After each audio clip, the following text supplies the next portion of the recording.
Hello everyone, সবাই কেমন আছেন? আশা করি সবাই ভালো আছেন। আমি দেশের বাড়ি থেকে ঘুরে এসেছি। এবার আমার নিজের বাড়িতে কিভাবে লাস্ট পুজোটা হচ্ছে সেটা একটু তোমাদের সঙ্গে শেয়ার করব। তো ভিডিওটা যদি ভালো লাগছে অবশ্যই না টেনে পুরো ভিডিওটি দেখার চেষ্টা করবেন বন্ধুরা।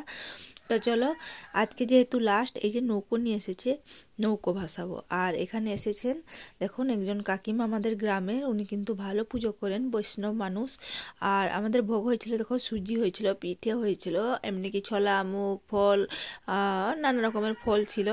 তো এইরকম আমরা ভোগ কিন্তু করে নিয়েছি, কারণ যেহেতু লাস্টের দিন একটু মানে কি বাটা টাটা হয়, মানে সবাইকে, তো তার জন্য ভোগটা বেশি বানাতে হয় লাস্টে। তো পঞ্চক 4 দিন করলাম, আর এটা লাস্ট মানে 5 দিন, 5 দিন আমরা ফুল নিরামিষ খেয়েছি, হয়তো কেউ কেউ না খেয়েও আছে, মানে ফল টল খেয়ে।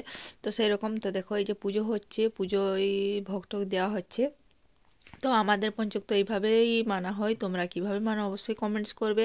আবার আমার দেশের বাড়িতে গিয়েছিলাম, দেশের বাড়িতে আবার অন্যরকম একটু বানায়, মানে কি মানে মানে কোন দিকে কীরকম মানে সেটা কিছু বলা যাবে না। আমাদের এখানে যেরকম মানা চলে সেরকম আমরা চলি, আর সেদিকে যেরকম চলে তখন তারাও চলে সেরকম। তো এই দেখো নৌকায় কিন্তু সব রকম পান, সুপারি, ধান যা যা ছিল, আমি তো জানি না তেমন কিছু, মানে সবই দিয়ে দিয়েছে। হঠাৎ ভাসাবো বলে। আর এদিকে দেখো পুজো যেখানে হচ্ছিল সেখানে কিন্তু প্রসাদও দিয়ে দিয়েছেন আমার কাকিমা।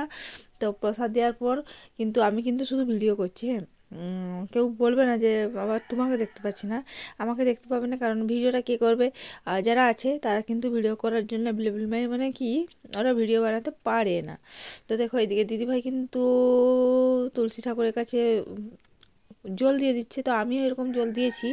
তো চলো এদিকে এবার এটা হলো কি বলতো, ঠাকুরের কাছে অর্ঘ্য দেওয়া হচ্ছে, মানে আমার সে কাকিমা প্রসাদ দিচ্ছে যেটা বললো। আর এটা কি ঘট মনে হয় বসেছে, যাই হোক আমি সেসব বুঝি না। দেখো পুজো হচ্ছে, বেশ পুজো দেখছি আর তোমাদেরকে একটু দেখানোর চেষ্টা করছি। তোমরা অবশ্যই কমেন্টস করে জানাবে তোমাদের কিভাবে পুজো হয়েছিল। শর্টকাটে কিন্তু অনেকটাই দেখিয়ে দিলাম, কারণ যেভাবে, তো আমরা কিন্তু দেখো সকালবেলা উঠে চান টান করে রাত থেকে, কিন্তু এটা একদমই সকাল যে সূর্য জাস্ট ওঠা শুরু করেছে, বেশ লাল বর্ণের সূর্যটা উঠেছে।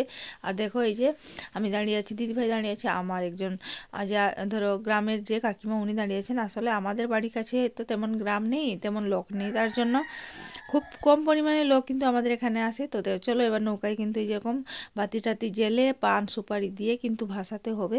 তো তার জন্য আমি রেডি করে নিয়েছি, লাস্ট দিন কিন্তু এরকম ভাসাতে হয়। তার জন্য এই দেখো যে কষা ফুলও ছিল, হ্যাঁ। তো সব রকম দিয়ে কিন্তু এরকম ভাসিয়ে দিলাম। দেখো ভাসাতে তো খুবই ভালো লাগে নৌকা, কার না ভালো লাগে নৌকা ভাসাতে গো।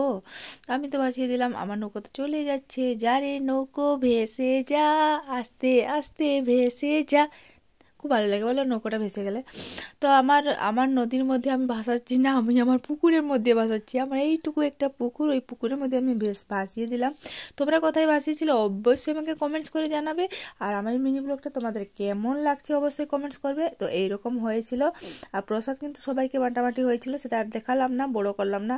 তো এইরকম ছোট করে দেখিয়ে দিলাম, নিজেকে দেখিয়ে দিচ্ছি একটু, তার সঙ্গে সঙ্গে পুকুরটা দেখিয়ে দিচ্ছি কত বড়। আমাদের জায়গাটা কেমন লাগছে অবশ্যই তোমরা কমেন্টস করবে। আর নৌকাটা কীভাবে দেখো ভেসে যাচ্ছে। আমাদের তো দুটো নৌকা ভাসিয়েছি, কারণ আমরা দুজন দুজা করেছি, তার জন্য দুটো নৌকাই ভাসিয়েছি। এক্সট্রা থাকলে এক্সট্রা ভাসাতাম, কী করবো বলো। আর বাবুরা উঠেনি, না হলে ওরা ভাসাতো। তো ঠিক আছে, ভিডিওটা এখানে শেষ করলাম, টাটা।